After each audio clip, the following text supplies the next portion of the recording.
Assalamualaikum warahmatullahi wabarakatuh. Selamat pagi anak-anakku sekalian.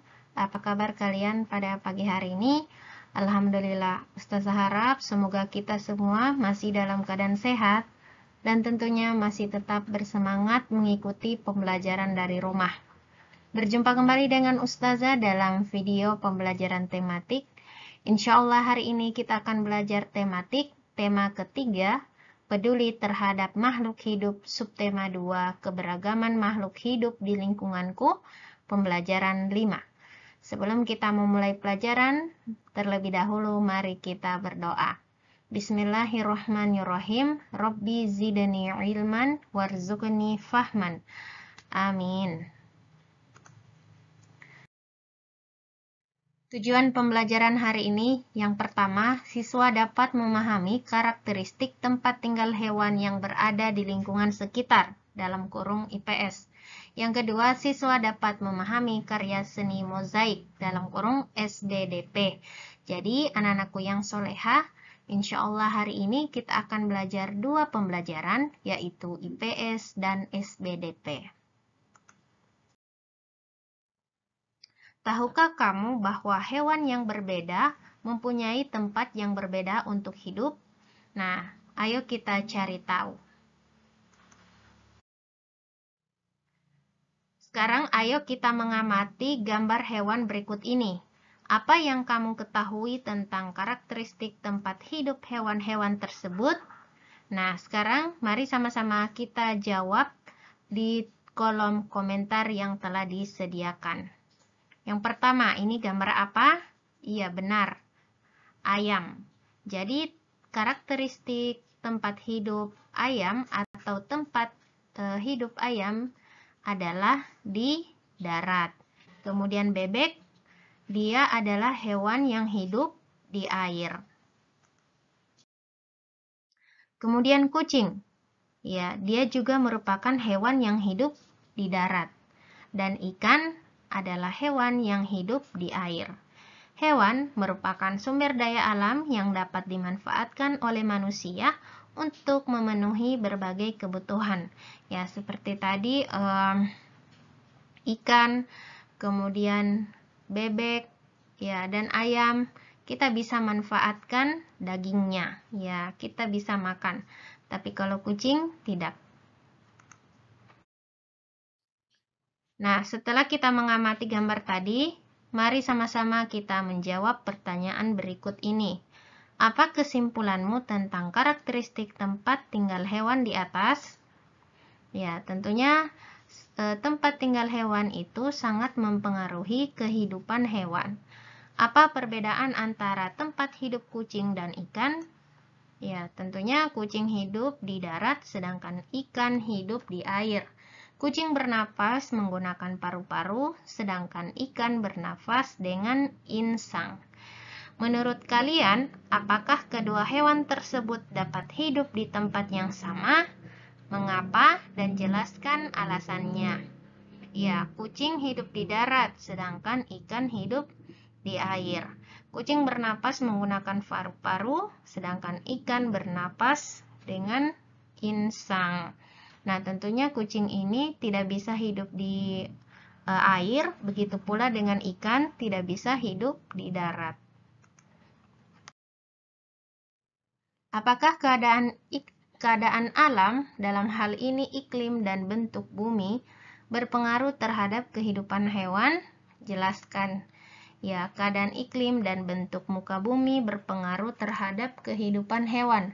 Misalnya, hewan yang hidup di daerah dingin harus menyesuaikan bentuk dan fungsi tubuhnya dengan udara yang dingin. Ya, seperti hewan pinguin atau beruang kutub.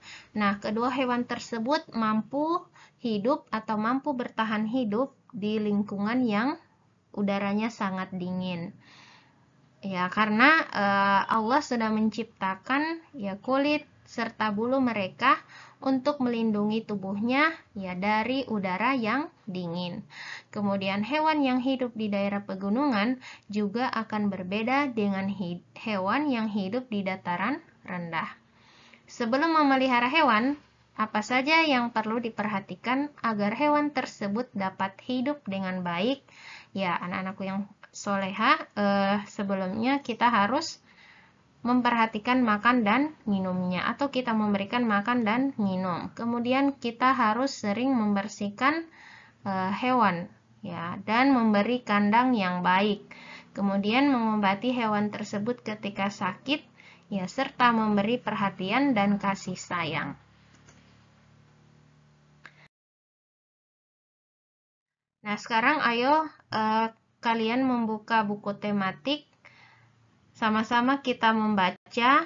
Kita akan mencari tahu lebih lanjut tentang hubungan karakteristik tempat hidup hewan dengan ciri-ciri khususnya.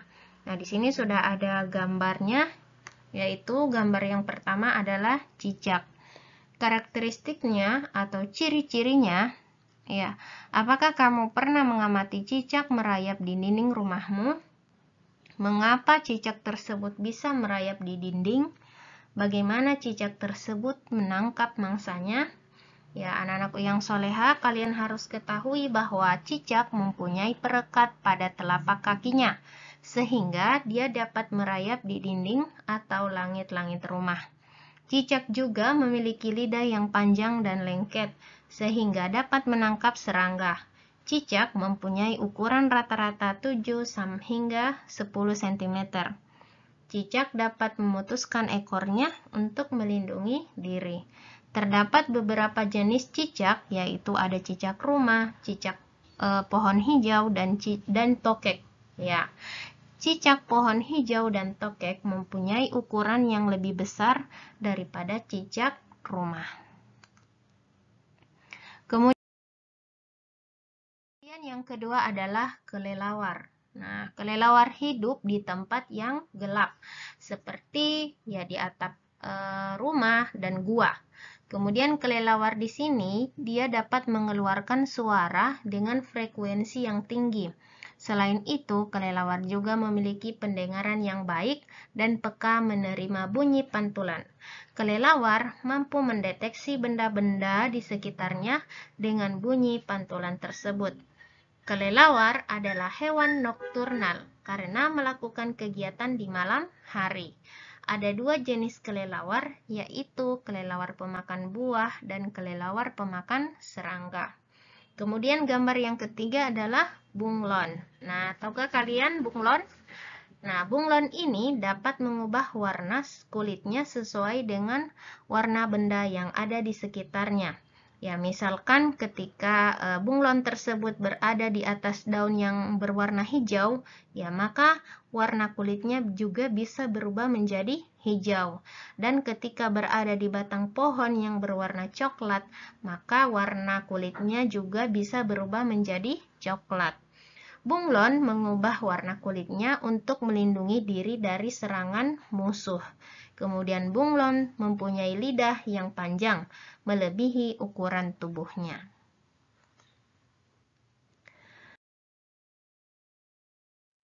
Hewan di sekitar kita memberi banyak manfaat bagi manusia. Hewan juga dapat menjadi inspirasi untuk karya seni, seperti karya seni mozaik yang telah kamu pelajari atau buat sebelumnya. Nah, di sini sudah ada contoh karya seni mozaik yang inspirasinya itu dari hewan. Ya, misalkan ada gambar kupu-kupu, kemudian ada gambar ikan, kemudian ada gambar burung. Nah, anak-anakku sekalian, kalian bisa mencoba karya seni mozaik di rumah ya. Nah, anak-anakku sekalian, bagaimana pembelajaran